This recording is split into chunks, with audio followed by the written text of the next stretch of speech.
조심하라고 사랑은 마치 불장난 같아서 다치니까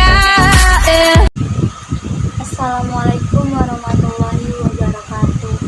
Selamat pagi yang terhormat Bapak Dr. Antonius Segotong SEMM, selaku dosen pengampu mata kuliah Ekonomi Manajerial.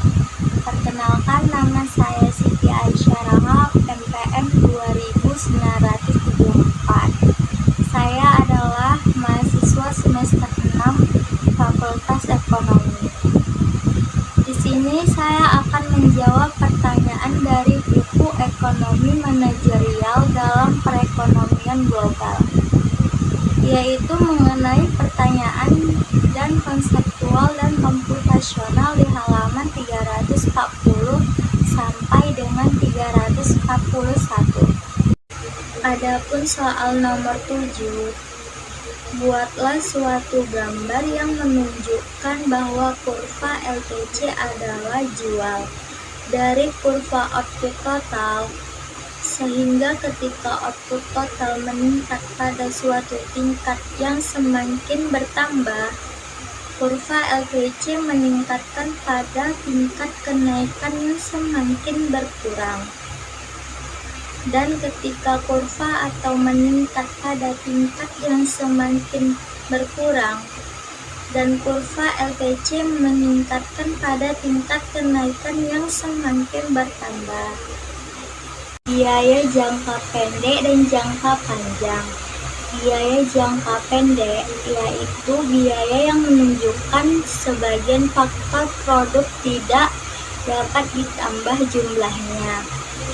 Umumnya faktor-faktor produk lainnya jumlahnya tetap, yaitu modal dan tanah jumlahnya dianggap tidak mengalami perubahan.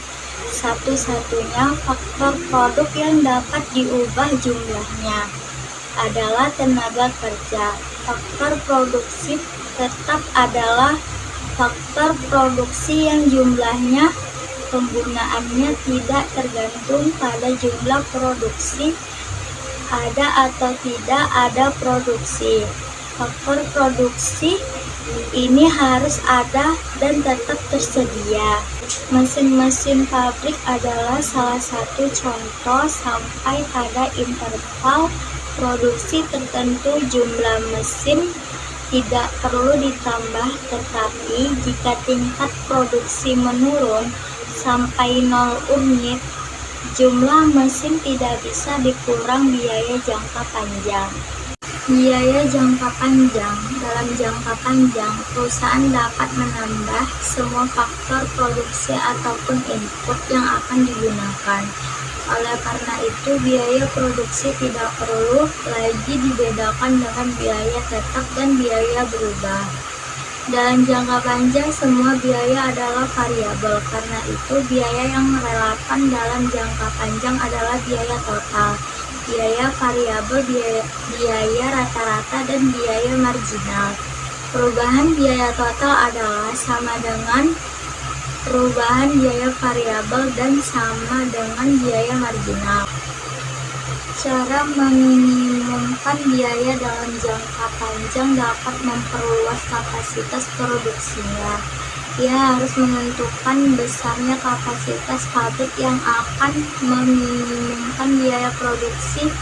Dalam analisis ekonomi kapasitas pabrik dapat digambarkan kurva biaya rata-rata AC, sehingga analis mengenai bagaimana produsen menganalisis kegiatan produksinya dalam usaha meminimumkan biaya dapat dilakukan dengan memperhatikan kurva AC untuk kapasitas yang berbeda-beda.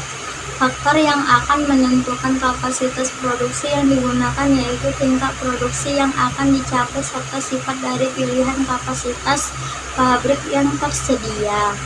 Hubungan antara biaya total rata-rata jangka pendek dan jangka panjang. Pada kebanyakan perusahaan, pembagian biaya total antara biaya tetap dan biaya variabelnya bergantung pada rentang waktunya. Misalkan sebuah perusahaan mobil dalam rentang waktu beberapa bulan, mereka tidak dapat mengubah ukuran atau jumlah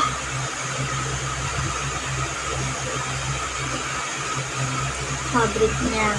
Satu-satunya jalan untuk menambah jumlah produksi mobil adalah dengan menambah jumlah pekerja di pabriknya. Hal inilah yang disebut dengan biaya jangka pendek.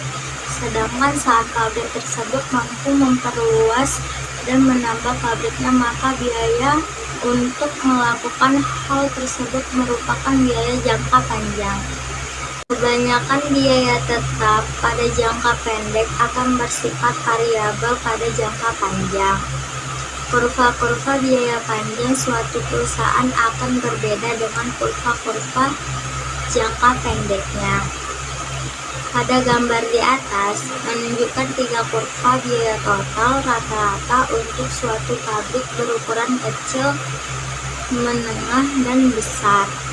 Dalam kurva di atas, kurva jangka panjang memberikan informasi kepada perusahaan ketika biaya total rata-rata jangka panjang menurun seiring bertambahnya jumlah output, maka dikatakan telah tercipta skala ekonomis.